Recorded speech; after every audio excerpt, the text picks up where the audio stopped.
Lamig na, no? So, mga repa, mga moms, musta kayo dyan? So, we're here in the Walmart. Yeah.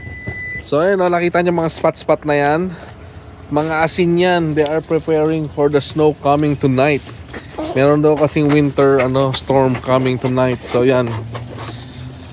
Hindi ko nakita mo yung yung store, Walmart, parang kala mo wala nang mga mabibili. Parang nag-panic buying. Panic buying. Ano, may isa pang term. Nag-herd. Hard. Parang nag-herd yung mga tao. Grabe. Kasi mga repa, meron kaparating na winter storm warning. May warning tayo ng winter storm dito sa Virginia. And they said mag-landfall to mamayang gabi. So talagang todo preparation sila. Yan, naglagay ng asin-asin yan. Go inside din. So namili na rin kami ng konti para syempre hindi na tayo makapala mamili habang nag-storm. So tingnan natin kung ano yung winter storm dito sa sa Virginia. So malalaman natin mga moms kung gaano ba kalakas yung winter storm dito sa sa Virginia, kasi last year ganyan din, di ba? Pero konti lang yung storm. Unlike syempre sa Canada, talagang matindi talaga dun yung snow. Dito kasi marami ako narinig na konting snow lang daw, talagang ang school pinaka-cancel na eh. Pero So syempre we're praying na sana hindi malakas. sana hindi malakas syempre, no. Kaya dapat prepared. May mga first aid kit, may mga extra batteries, full charge yung mga phone natin dapat full charge sila. Tsaka what else? Siyempre, we're waiting din for announcement. May kandila ka na, o dami mong kandilahan. Tsaka siyempre, we're waiting for the announcement na walang pasok mga bata tomorrow. So, for preparation lang. Contact numbers, siyempre. Dapat may mga contact numbers ka. Siyempre, yun nga. Kailangan yung mga fully charge ang phone. I forgot. Pwede ko priority ka dahil nasa right ka niya. Tama. So, dapat na maging handa, no? Tsaka kung may travel kayo na gustong gawin ngayon, cancel nyo muna. Turn right.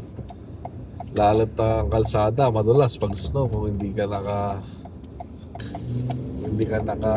In 1,000 winter feet, tire. turn Hindi right naman onto the required ng ramp. winter tire dito eh. Jaden, there's a snow na. Come on, let's see. Come on. Snow na, officially na. Let's see. Naka-alarm na to, Han? Wala pa? Ooh, it's official. There's a snow. Look at that. See? Kunti pa lang yan, pero yan na. Nag-ano na siya. Nag-snowfall na. On the other side, why there's no? There's a snow tomorrow, we will see. So, ganyan dito mga repang. Mga moms. Winter storm na yan. Sa Canada, wala lang yan. Pero dito, winter storm warning na sa Virginia yan. Pero, yun nga, dahil winter storm, supposedly, tomorrow is may pasok na yung mga bata. Pero, dahil nga winter storm warning, wala na naman silang pasok tomorrow. No school again tomorrow, right? Hindi ko, meron talaga. May snow na talaga. Natin yung sasakyan. Natin yung sasakyan dito na. Ayun ayun na, mayroon na nga. Mayroon na siyang Nalagyan kasi natin ng yan eh. Ayun cover sa sa harapan ng glass kasi bukas may pasok tayo eh. Pero tayo may pasok pa rin, Han. Ang school walang pasok. Pero tayo, Han, ako wala, may pasok. pero malamig na nga. Ayun na nga, winter na. Officially, winter. So hindi ko alam kung ano criteria nila dito ng winter storm, no? Siguro meron din naman tayong criteria. Tsaka maganda rin yung handa. Kaysa naman alam mo na, during calamity pa, tsaka pa sila mag-preparation. Kasi naglagay siya ng mga asin eh. So, sakto yung preparation. Tsaka syempre dito, ang last na snow pa daw is after long years na, mga 7-8 years ago na yung makapal na snow. At din na ulit. How do you At saka, dito kasi sa Virginia, hindi dito uso yung winter tire. So, hindi safe yung sa mga sasakyan, no? Kasi syempre, unlike sa Canada, Montreal, naalala nyo, naka-winter tire lahat doon, obligado ang mga tao doon. So, dito hindi, all-weather tire lang. Kaya maganda na rin na talagang prepared talaga yung mga municipality government dito. So, yun, dito lang kami sa loob. Ano lang dapat, kumbaga, pwede ka lang kung mawalan ng ilaw dahil sa lakas ng hangin, may kandila. At syempre, mga blanket dahil kung malamig. First aid kit. Yeah. Let's see inside. It's white na. Everywhere it's white. Let's see. 30 minutes lang to mga repa. Tignan mo. Oh, white na siya. Yeah, dami na snow. It's white na. Hey, it's not. It's noisy na. Look. Everything is white. Right? Tinuman na natin to. Itong ating ice scraper ba ito? Hindi ko ito. Ay! Sila pala. Sila pala ito mga repa. Ba yan? Tanggal pa. Fiksi. Ganyan lang siya. Ito pala may gloves ka, no? Lamig. Lamig siya. Yan na. Ito na po. Ang hirap pag-snow. Paano pa kaya yung mga nasa Canada? Ito pa lang, ha?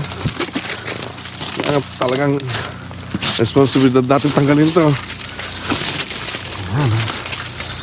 Ano? Ano talaga tanggal yan? Kailangan mo talaga magtanggal yan. Kasi kung hindi, abala yan, tsaka delikado sa daan. Magandang safe. Mabuti lang, tinakpan ko yung sa akin. Ayan po. Pala, maga ako nagising. Maga talaga tayo gigising yan pag ganito. Snow. Yan. Yan, at least hindi masyadong mahirap sa harapan. Kasi tanggal natin halos. Tulong naman yan. Yan, at least na. The next day. Hello. Because my kids are so excited, even early in this morning. Yeah, nag-play na sila ng snow kahit na ano to, with ano tawag to? Freezing snow. Oh. Be careful, ice slippery. All right. Are you enjoying, guys? Hey, get the ice on the griller. Oh, Daddy will go to work na, ha? Bye-bye. Enjoy. It's nice to see them feeling happy and joyful in the snow. Ay, it's raining, Han. It's raining. Okay, guys. I have to go to work, okay? Bye. Enjoy your day. Pasok tayo, mga repa. Laro na sila. Picture na naman sila. Hanggang picture. Matutulong na kasi yan eh. Kasi hindi rin namin alam kasi kung gaano katagal yung snow dito sa Virginia. Kasi nga last year, 2 araw lang eh. So talagang chinerish na nila yan. Ayan. Mag-picture na sila dyan. Tsaka snowball fight. Dahil nga lang, first time natin mag-drive sa ganitong yelo, no? So dahan-dahan lang tayo. Dahil hindi tayo naka all winter. Kaya nga sinabi ko sa mga dating vlog ko, hindi dito uso ang all winter tayo sa Virginia. Kasi nga hindi naman madalas dito nagkakaroon ng yelo. Pero pag ang taon daan, yan, pwede ka lang mabilis. Pero pag yung gano'n kanina, huwag na nating i-try na mabilis. Kasi may preno ka man, pero yung problema doon yung mag-skid ka. So walang pasok ka talaga mga bata ngayon kasi nga pala may mga paulan-ulan tas yelo. Pag yan nag-combine mamaya matigas yan, madulas, which is delikado nga talaga sa mga bata, sa mga parents, sa mga matatanda. So mga repa mga ingat kayo sa pag mga ganitong weather. Dati sa kada, remember ko pa ako yung snow boots pa talaga, yung mga may spike pa. Yung may spike talagang madulas pa rin what more pa yung wala. Oh, ang itsura niya ba nakakamiss din ng snow. Sobra. Dapat nakakamiss ang snow.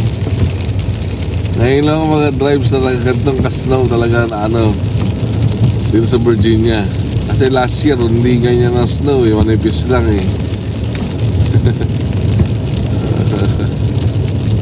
So dapat talaga makakatayo gigising kung may pasok ka sa 8. Katulad ko ngayon, sa 8 ngayon.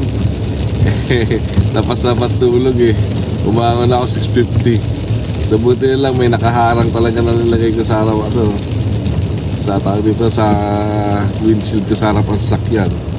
Hindi na ako nahirapang mag-brush off ng mga snow.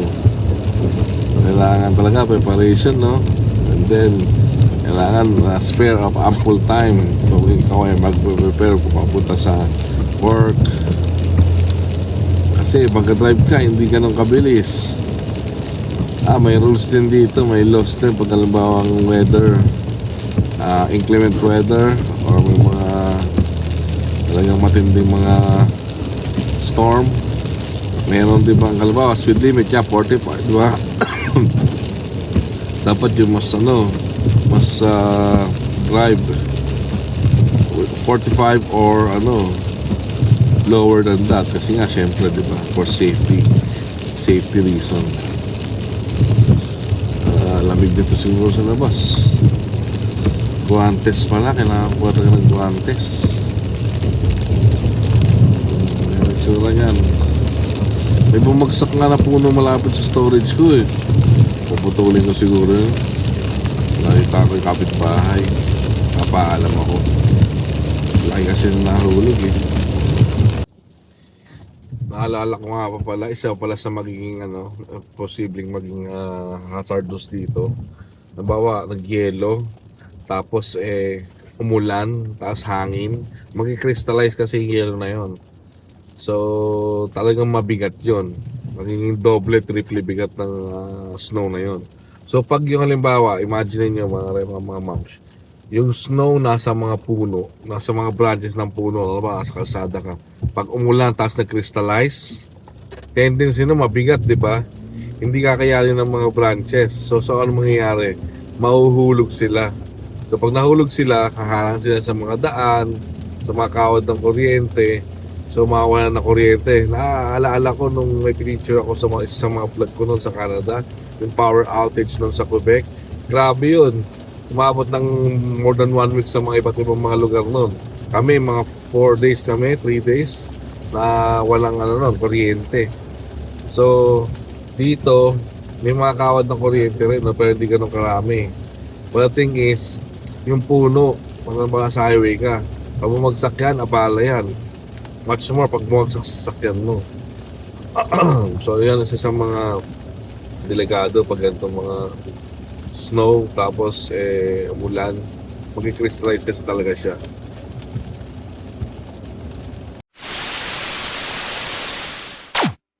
$2,000 years later. So mga repa, mga moms, maga tayong umuwi ngayon. Ito na yung parang kumbaga 2 days after winter storm. So yan meron kasi dito ngayong advisory about sa water boiling advisory sa buong Kalakhang Richmond at sa mga Kalakhang County na magkakaroon ng water interruption. Hindi dahil sa contamination pero dahil na rin sa safety para ma-prevent, mag-boil na rin ng water at magkakaroon sa service interruption. Kasi YP naman yan, nagko-collect ng mga ice kasi nawala na tayong tubig. Sakto, kakawala lang. Panghugas lang, pang flush. May mga ka pa may mga ganyan ka pa cooler sa taasan yung lagay ng mga malaki sa Costco natin nabili. Baba ko? Sige. Ko na. Kunin natin doon, buti sakto may trampoline, makukuha mo yan. Ito dito. Pwede to. Lagayan ng ano, ng ating mga yelo. Kapag natunaw sila, pwede silang pang flush. Pwede magamit pa sa bahay. Alis muna ako, punta muna ako sa anahan, sa high school. Kasi may libre daw doon na ano, na tubig. So mineral water naman. Sana hindi makaubos na sa ano. Bili na ako sa supermarket, wag na. Oh. Oh, sige.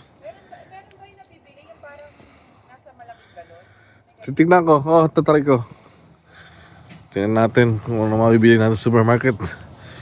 Nabagsak na talaga yung puno. Oh. Nabagsak sa ano. Putulin natin yan. Ayan, nag-iipon si Mrs. ng ano. Si wifey ng mga yelo. Ayan. Yan ang problema dito eh. Siguro sa lugar na to pagka ganyang winter storm, oh. Anyway, handa naman yung government talaga. They are prepared naman. Pinaalalahan naman talaga nila yung mga publiko. Ganyan nga lang, sana nga lang, no? May mga tubig pa. I hope walang hoarding, no, na mangyayari. At saka sana maayos na yung issue sa tubig. Buti, kuryente is hindi siya nawalan sa amin. But there are parts na parang nawalan. Ang daming sasakyan. In 800 feet, turn left. Hindi mo alam kung lahat bibili tubig eh. Let's see, no? Makikita natin yan mamaya. Tingnan natin. Sa Kroger muna tayo, mga repa. Take the next left, then turn left. Yan talaga, pag ganitong mga kalamidad, kailangan talaga prepared ka. So far, pagpasok namin dito, wala mo tayo nakikita ng panic buying, no? Tingnan natin sa tubig. Hindi natin malalaman. Meron ba ditong nagaganap na panic buying o according sa tubig? Nakita ko dahil bukas ng mga boxes. Nandito na nga tayo sa water section, no? Talagang wala ng tubig. Kita nyo? This is the only wala na. Buong shelf wala na. They're all gone. Oh wow. Talagang talaga ang tubig ngayon. So wala nang tubig dito sa Kroger, no? Sa Food Lion, tingnan natin. Oh Lord, sana mayroon pa ng tubig. Dito tayo repa sa Food Lion naman. Tingnan natin dito kung meron dito sa Food Lion. Hopefully meron. Whew. Pa tayo nag-racing race dito. Finding water. Dito dapat repa nakabungad na agad mga tubig dito pero parang wala. Yung mga tubig. Wala kaya itong mga tubig ha. Wala. Saan? Ito no. 3.79 purified water pero walang laman. Oh no. Wala yata tubig dito. Sana may tubig kahit man lang konti.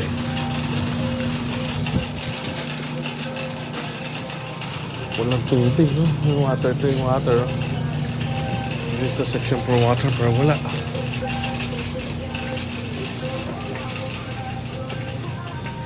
Section for water but no water. Oh no.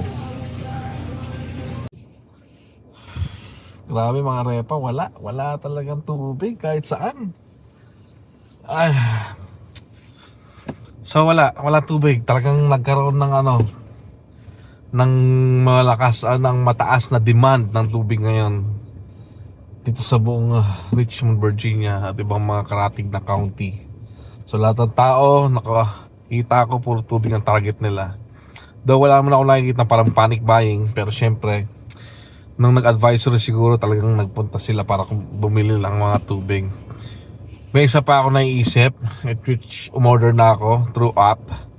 I hope to sa app na yun is i-prepare nila yung order ko, then pipick upin na lang ng magde-deliver. So umorder lang ako ng tama lang, mga 10 na to 2 gallons, tsaka 5 na sets. Hopefully dumating. Balitaan ko kay Repa kung darating yun. Though medyo costly siya, pero at least may tubig. Buti na lang kagabi, bago ako umuwi, is umorder ako sa Uber Eats. At least meron akong 60, ano ba, 24, 48, almost 72 pieces. 3 sets yun. Buti lang umorder ako. Kung hindi, inabutan ako ng walang tubig. Anyway, talagang dapat talaga. Mga moms, mga repa, lagi tayong handa. Pag ganitong calamity, or bagong man calamity, dapat store goods, essentials sa bahay nyo, sapat sa household nyo. At lagi kayo nakatutok sa mga balita, importante yun. Kami nakatutok kami lagi, email, we are always receiving, even sa balita, kung anong mga dapat paghandaan. Tsaka syempre, sa bahay nyo, make sure na everything is secured. Don't go outside as much as possible para safe talaga. So, yun, no?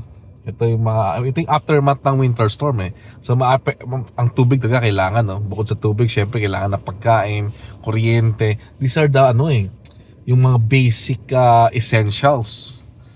So dapat talaga nakaprepare talaga sa bahay. Tsaka syempre yung mga first aid kit, charge nyo mga phone nyo para just in case na you need help. Ayun.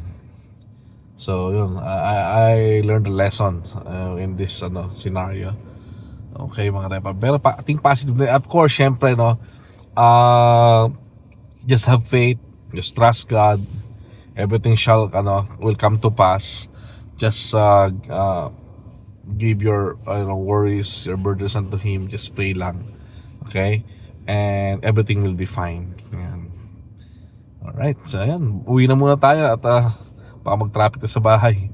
Dahil mahaba na pila kasi may nag-announce kasi ng free na tubig dun eh. So mahaba ang pila. Grabe, napaka-busy ng ng daan. Siguro halos lahat naghahanap talaga ng mga tubig, no? Kaya pala kahapon pa, actually sa hospital namin, kahapon kasi duty din ako. Nagsabi na hininto yung service ng water kasi nga may advisory na In 800 feet, turn right onto Adley Station Road. Hininto. Kaya biglang napa-order yung hospital namin ng mga bottled canned At the light, water. turn right onto Adley Station Road. Kaya kanina, yun din ng distribute kanina. Ngayon, try natin dito sa sa Adley kung pwede tayong kumuha ng free natin. May free dito eh. In a Yan, ang haba haba ng traffic na yan kung makikita nyo sana o diba? Pupunta yung eskwelahan ng Kambal eh. Haba, no? Siguro uwi na ako. The next day. Good morning.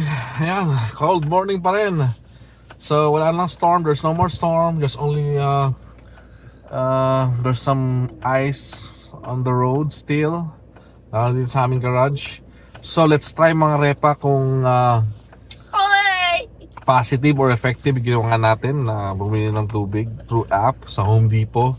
This is I think the least expected stores sa bibilan kasi Home Depot, it's like hardware here. Pero apparently on their app, I saw they are selling purified water there, so we will try, okay? So we'll go there now to pick up. They said it's ready for pickup, so I'm so excited. We bought 10 cases of purified bottled water, so hopefully ma-success yun. But first, muna tayo, pagasolina. Then right after that, because still there's no water, there's still water issues, interrupted the water supply here sa aming county. So good thing we have good friends of ours, a part of Henrico, kila Maring Jamel, Ninang Pau nila, and Tito Alan, and we'll go there to take a bath. Okay? So are you excited to take a bath? Yeah. Ayan, so Even there's a this is the smoke. second day post no water sa amin sa Hanover. And even there's Alright, we're here in the Home Depot now. It's early in the morning. It's only here. Ano lang tayo, 9 a.m. So let's see kung ayan, pick up in store. Yeah. Let's see if we will get our order. What's the silly face? So yun nga mga repa, mga moms. Unfortunately, even here in Home Depot, they're out of stock. So yan, na-refund na lang natin yung ating $50. So wala talagang tubig na. So I wonder kung saan pa merong tubig at this point of time. But still, we still have 2 sets of water dito sa sa bahay. Yun. So dito naman tayo sa short pump. Short pump naman tayo na Home Depot. Let's see kung meron ditong tubig. Wash. Oh, nakabungad na kagad yung tubig. Look at this. Oh, there's water here. Amazing! Oh, there's water here. Yeah, you get one. Look at this. There's a lot of water here. Look, Jaden. Look. Why there's a lot of water here? Look. Yeah, come here, Jaden. Jaden, look at this. Look, there's water here. Short pump. Talaga naman, no? Dito sa area ng Raiko ito, wala talaga. Oh. We bought already. That's enough. That's too much. Alright. Apparently... Oh, see? There's even a shovel here. So mga repa, it seems like here in Raiko, hindi sila affected ng water shortage. It's only Hanover, Richmond area. So there's no need for panic buying because there's a lot of water here. Yeah. Okay. We're happy. The kids are happy. They're gonna take a bath soon, okay? Taking a video of me. Come on, Jaden. Let's go. Okay. So we're success. We bought some water. So where's the car? I didn't know. I saw our car. Here naman tayo sa Lowe's. Lowe's short pump naman. Tingnan natin. Last na to. Pag wala pa rin salt dito, okay na. May tubig na tayo. May shovel na tayo. Pag wala pa rin salt dito, then that's it. Order na tayo sa Amazon. Bumungad din dito. Meron din tubig sila. Oh. So may tubig dito. Salt na lang magkakatalo. Let's go. I think this is it, Han. Nako, see oh. Ice melt. See? We got a lot.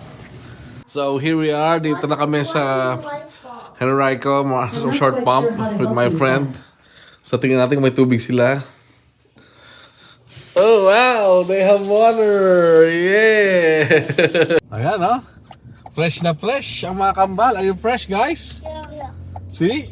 We're all fresh. Look. Continue on Bokova Drive for 3/4 of a mile. See, they're all fresh. They both take a bath. We all take a bath. Took a bath already. Thank you so much, Maring Pao and Tito Alan, for letting us take a bath in your house. Okay? Say thank you to them. Thank you. Nang Pao and Tito Alan. Very good. So ayun mga repa, no? Nakauwi na tayo galing sa biyahe. Mabilis lang yung biyahe na yun. So ayan na sila. Chill na sila. At si YP naman nagluluto. So ayun mga repa, hanggang dito na lang itong video na to. Okay? So thank you again for watching our video and subscribing to our video. And again mga repa, ingat kayo. At stay safe and warm sa mga repa kamams natin dito sa Virginia. Okay, so ingat po and until next vlog. Okay, Jaden Johan, say bye-bye to your subscriber. Bye. Bye, till next time. Eat Jollibee. Just nice, delicious Jollibee. All right, okay, ang dumi living room.